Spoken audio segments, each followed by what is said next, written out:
Mo Diabate spoke to the media yesterday, and he had a lot of great things to say about just how good Kentucky's defense can be this season.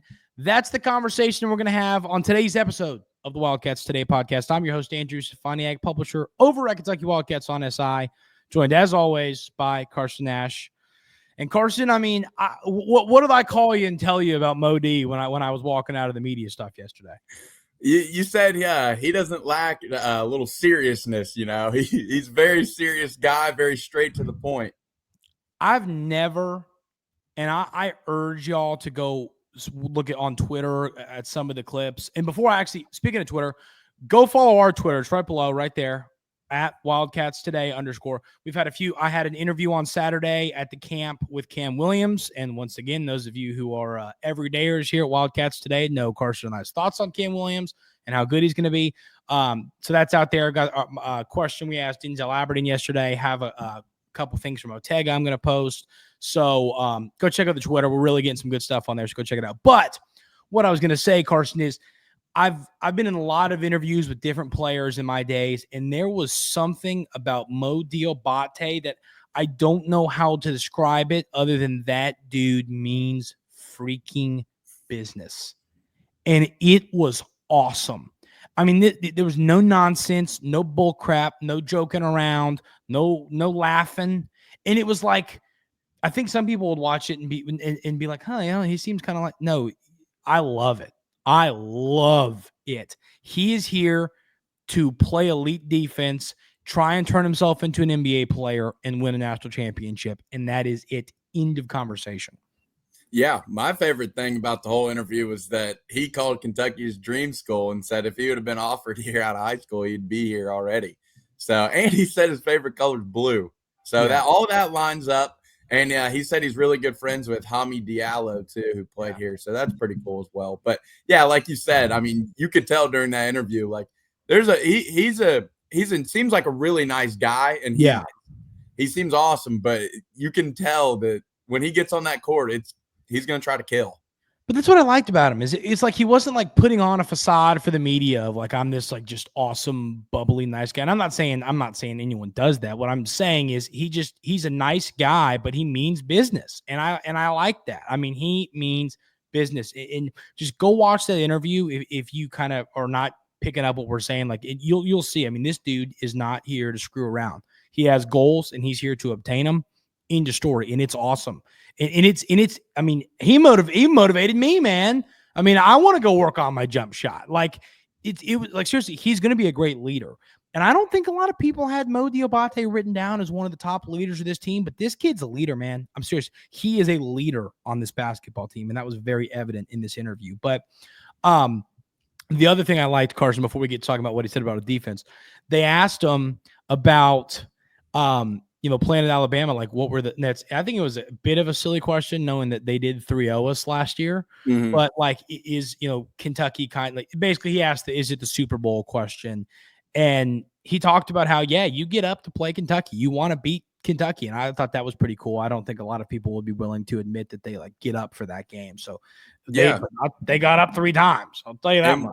One thing I wanted to add on about your leadership take, I mean, any player that gives 110% on the court, and you can tell Mo D does, always comes across as a locker room leader guy. Mm. Like any guy that's willing to sacrifice his body for his teammates and for the team to win is going to be a top leader in the locker room. So I'm super stoked of the addition of Mo D, and I think, he's going to be one of our leaders this year.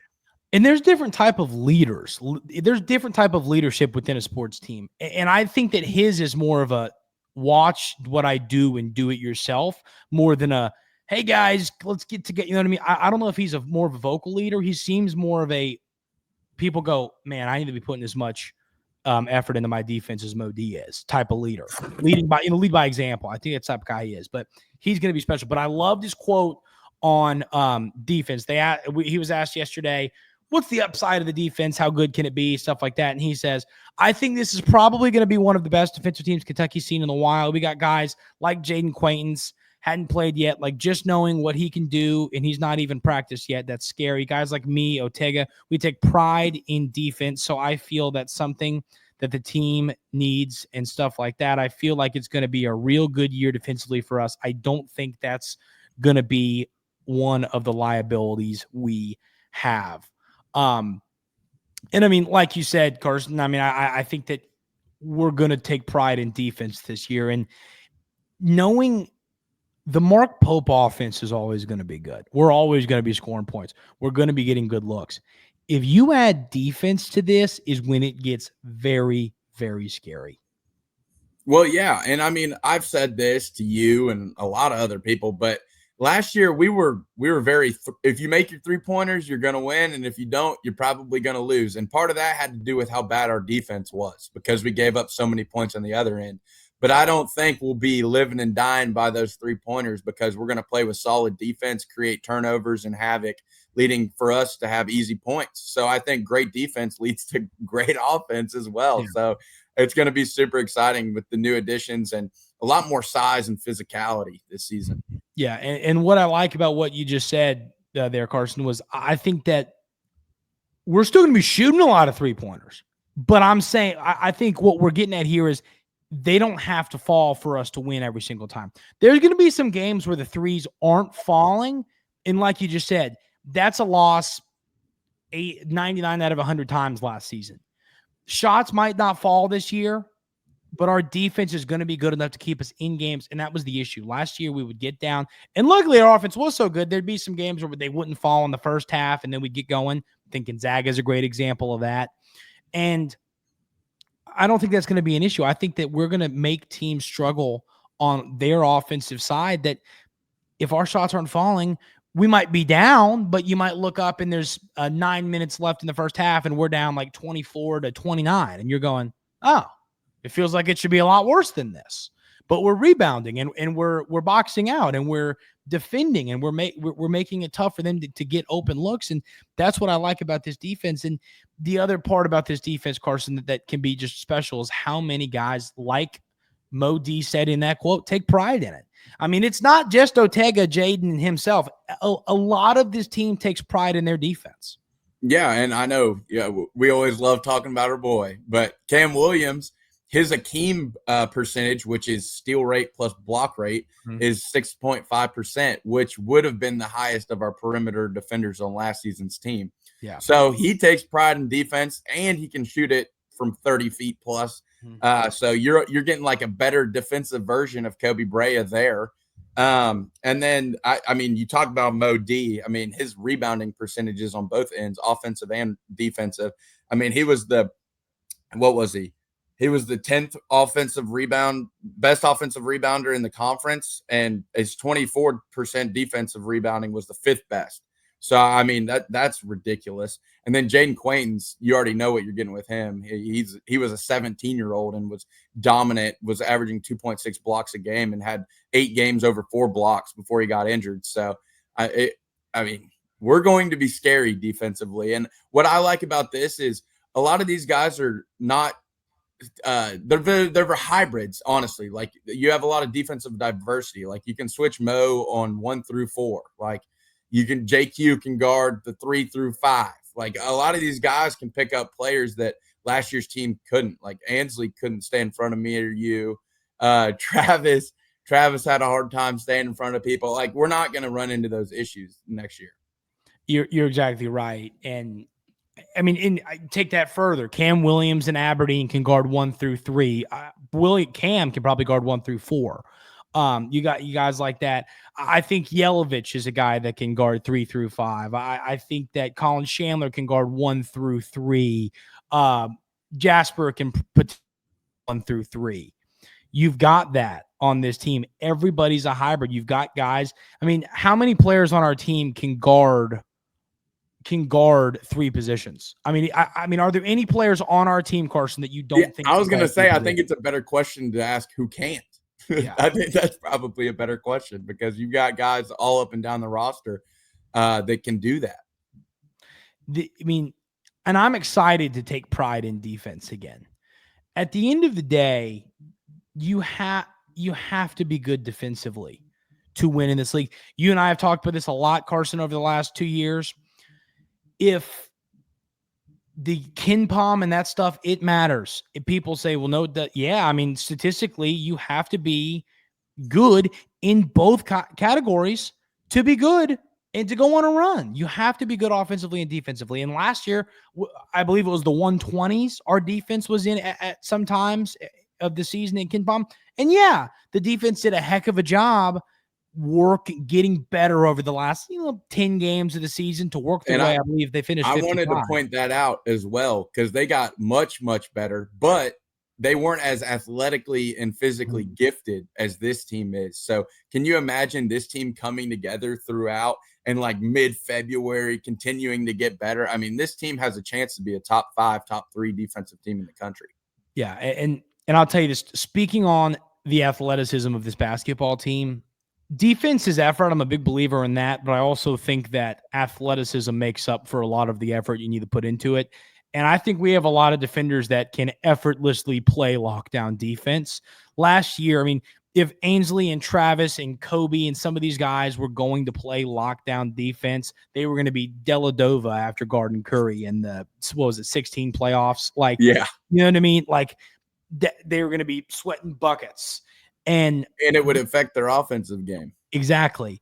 This year, yes, they're going to be. We're going to be trying on defense. I'm not saying we're not going to be making any effort. Obviously, we're going to be out there, but it's a lot easier with the freak athletes we have on this team. And the other thing I'll say, Carson, comparing last year's defense to this year's defense is, well, first of all, they aren't comparable. That's the first thing I want to say. But what I want to say is the defense did get better last year over those last 10 games, maybe 12, whatever. I'd have to look back at the end of the year. But it got better toward the end of the season. Why it went from that 120s to about, I think we finished 55 in KenPom on defense. It got better, but it lost us the Sweet 16 game. You know what I mean? Defense was terrible. We couldn't rebound. It was awful.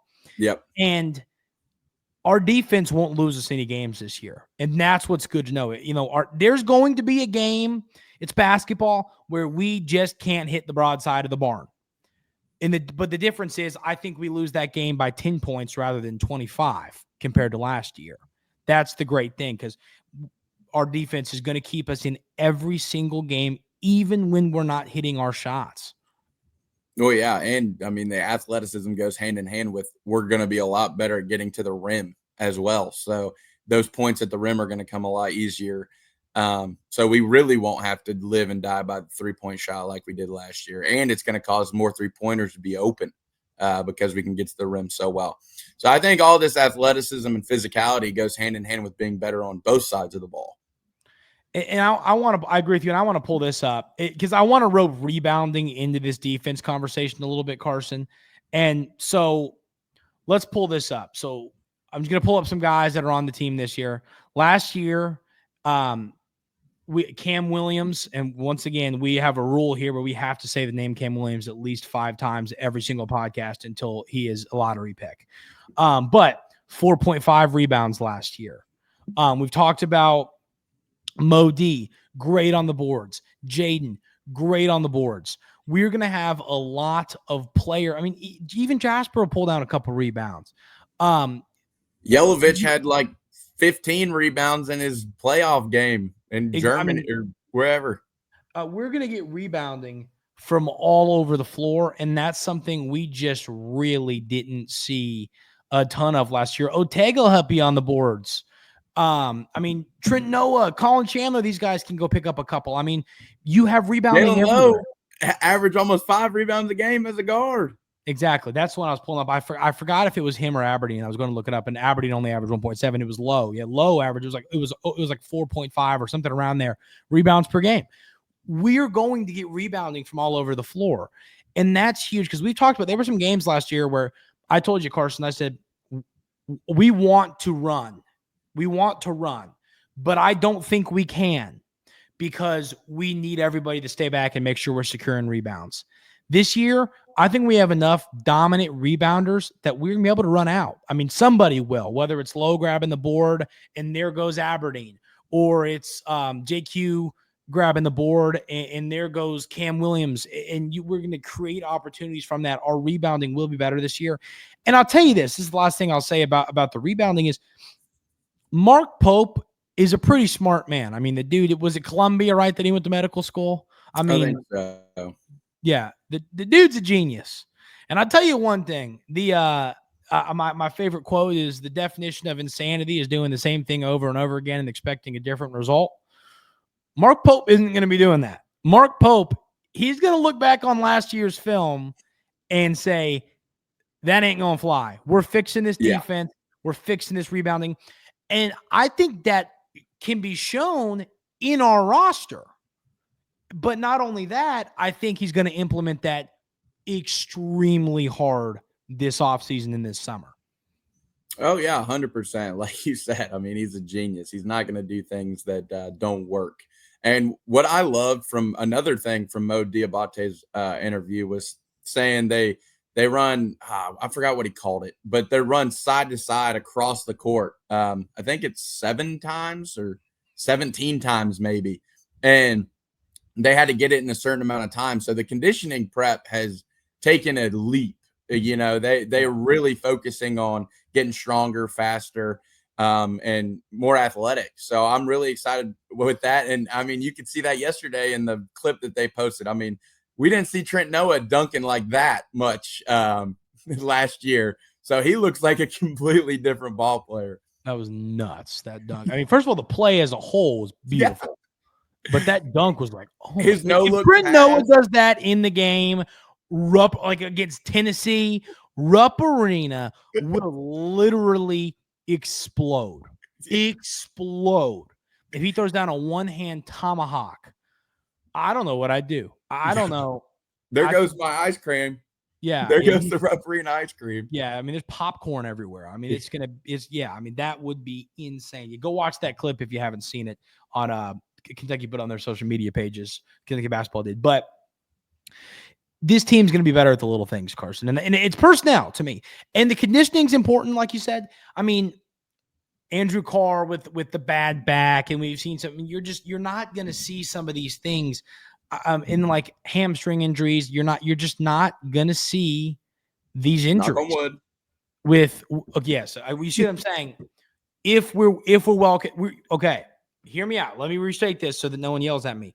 I'm saying that this team will be well conditioned, that we will hopefully, I'm going to add the word hopefully not have any injuries that are the nagging type of injuries. A broken foot, a this and that, a twisted ankle landed on somebody's foot.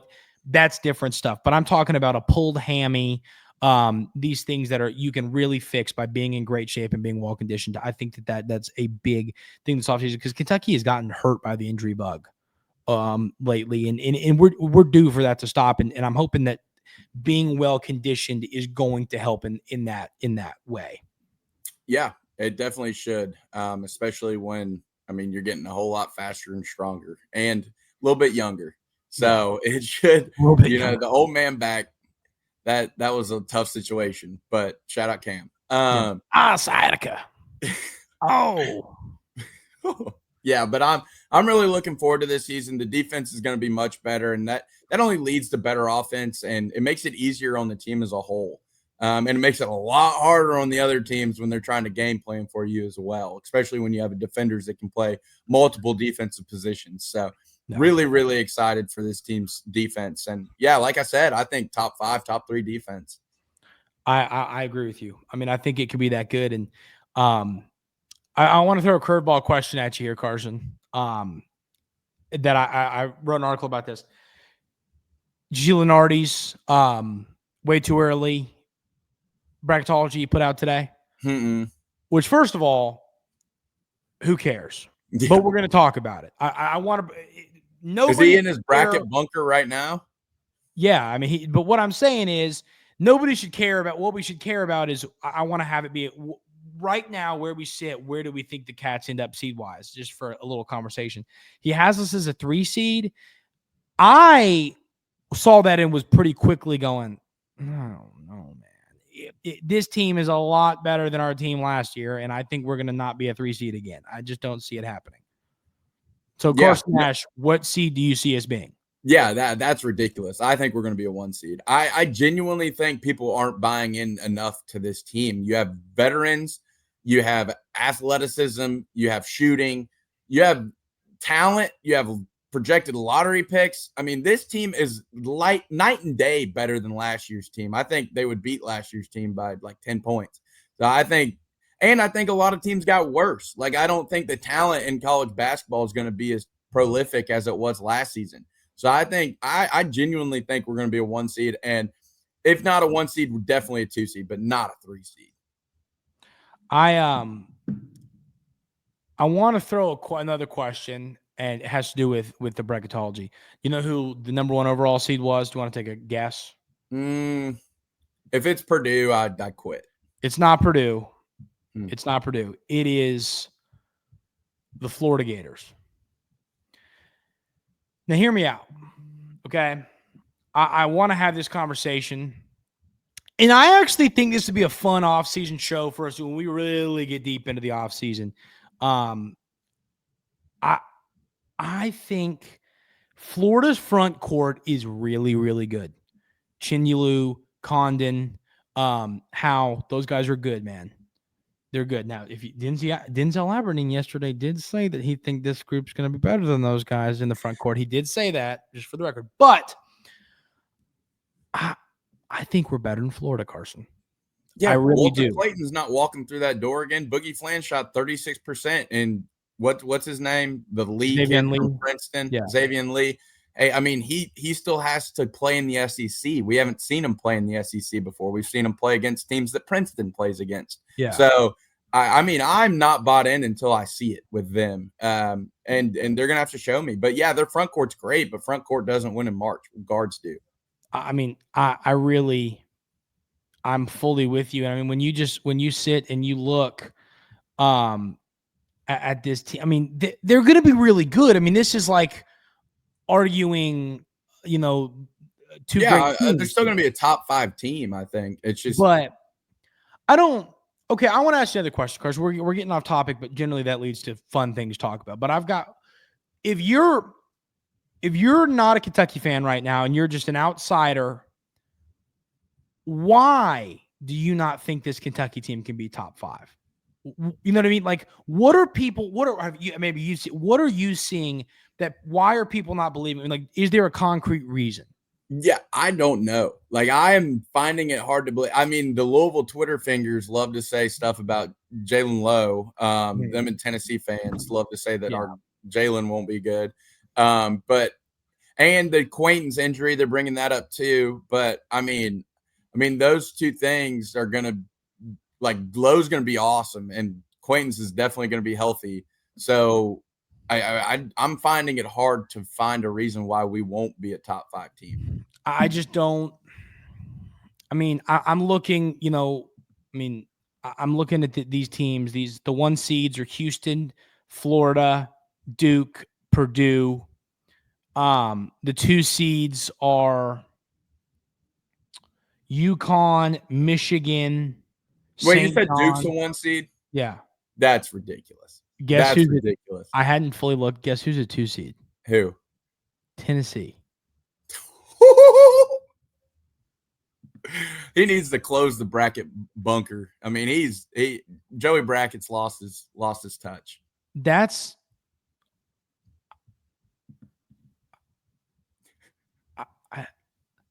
I don't.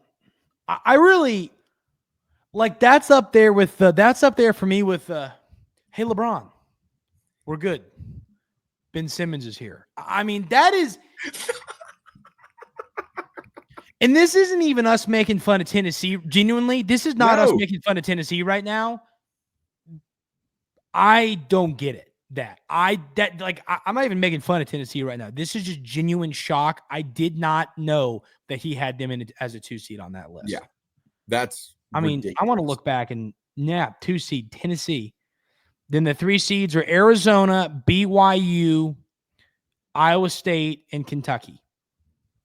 The SEC, according to this, is going to have 14 teams in the dance. So that would be pretty impressive, knowing that we only have 16 teams. That means only 2 are getting left out. I don't know. And I mean, generally, we try to take every opportunity to make fun of Tennessee when we can. I'm not even like making fun. I'm just like, what the hell? I mean, I don't, is like KD coming back to play for Rick Barnes or something that we didn't know about? Like, what is going on? That's beside the point. But I'd like to know that. What we're going to do, Carson, this would be my goal for this week. I'm going to go find somebody that doesn't think this Kentucky team is going to be good, and we're going to bring them on this podcast and have them tell us why they're not going to be good. And that's a debate that I think that we will win. Yeah. I don't, but I do. There were a lot of people. This is what even Kentucky fans that maybe think that we're a little too high on this team. If anybody out there thinks that, I'd love to of why. Leave them in the YouTube comments. I just, looking at this team, I don't see the only concern that I have for this team is having a natural backup point guard. Denzel Aberdeen can do it. Jasper can do it. I think if push came to shove, Colin Chandler could do it. But I don't think we have I'm saying natural. We have a lot of combo guards, a natural point guard behind Lowe. And I think, and I'll throw this at you, Carson, the people saying, well, Lowe's not great. I mean, even if Lowe is just an average point guard, I think we're still a top 10 team. And that's the difference. This Matt Jones talked about this, and I thought this was actually a great take from him. I liked his thoughts on Lowe, and he talked about how if Lowe is awesome, we're a top 5, probably the best team in college basketball, top 5 team. If he is okay, we're going to be a good team, probably top 15, top 10. But I think that's the case. So those that are saying, well, your point guard's not great, even if he's not great, we're still a top, for sure, 15, probably top 10 team, because he's going to be good enough and his role is going to change. It's not going to be what it was last year at Pitt. I'll also say, I mean, there's no team in the country that has more depth than us. Exactly. Like no team comes close. I mean, our 12th man is Trent Noah, and he's yamming on people in practice. Our 14th man is a 7'2" center that played decent minutes at a D1 school last year. I mean, and look, here's my thing. I also wanted to congratulate Shea Alexander for being the first finals MVP in Kentucky history. But look at both of those teams, right? The Thunder and the Pacers. What did both of those teams have in common? They were very, very deep teams that made runs. And I know NBA basketball is different, but having depth is a huge thing when it comes down to later in the year playing a lot of games, like getting tired, being able to switch defensively, throw in different looks at teams. So, I mean, I struggle to find a way where we're not a top 5 team right now. And I mean, this is like, I will throw my Kentucky fandom out the window right now for this to make this statement. I mean, this truly, Carson and I put a lot of research into what we do every day. We're not just sitting here blabbering about bull crap. Like, we know the ins and the outs of the metrics and the numbers and the stats on every player on this team. And I don't see a way in the world this is not a top 10 team, guaranteed, probably top 5, and potentially the best team in college basketball. I mean, we're not just idiots that like Kentucky out here saying bull crap. Like, we put a lot of research into these takes, and I don't see any holes other than the one I said, which is a backup natural point guard. But we've got a good enough rotation and a good enough depth of combo guards that I'm not super concerned about it. Yeah, and I mean, if you want to debate a Louisville fan, they could tell you more about Kentucky's history than their own, because most of them are just haters and not real fans of their own team. Yeah, exactly right. And I mean, I don't, but I mean, it's not even that. I just don't, I get frustrated when, now, one thing I need to get better at is realizing that I need to get better at understanding what the kids call rage bait. I'm really bad about that. That stuff gets to me, man. Because you do get rage baited all the time. I know. But then what I need to realize is I think a lot of times the people that are saying this stuff don't fully believe that stuff. They're just trying to make you angry. I need to get better at realizing that. But there are people out there that really do have a lot of concerns about this Kentucky basketball team. So these comments we're making over the last 5 minutes are not really at the rage baiters. They're at the genuine folks that don't believe this team is as good as Carson and I do. But, I mean, I just don't see any holes, Carson. Depth, defense, offense, shooting, rebounding, shot blocking, athleticism, I mean, conditioning, coaching, everything's there on this basketball team, and they're going to be battle tested. The schedule's tough. I mean, I bet you our strength of schedule when it's all said and done, top 5 for sure. It might be the number 1. It's going to be top 5 for sure with the SEC on top of the non-con games. Mm-hmm. So it's going to be pretty impressive. But Carson, we've rambled. You got anything else about what Mo D had to say about the defense before we get out of here? No, that's all I got. I mean, it's going to be a lot better of a defensive season because I got really frustrated in some games last year, just letting teams get easy buckets. So that's not going to happen this year. So I'm really excited about that. I'm with you. Our plan for Thursday right now, and we'll let you know once again, go check out our Twitter. We put stuff out there. The plan is to run through every player we've offered in the 2026 class, talk about where we stand, which players we like, some sleepers, some different stuff. Jalen Kenny started his visit today, so he'll definitely be talked about. Yeah. Unless something crazy happens where like we get a 2026 recruit or whatever, or, that's the plan for Thursday. So it'll be a fun one for those of you recruiting lovers out there. We'll talk about that. So be ready for that on Thursday. Hope everyone has an outstanding rest of their Tuesday, and we'll see you next time right here on the Wildcats Today podcast.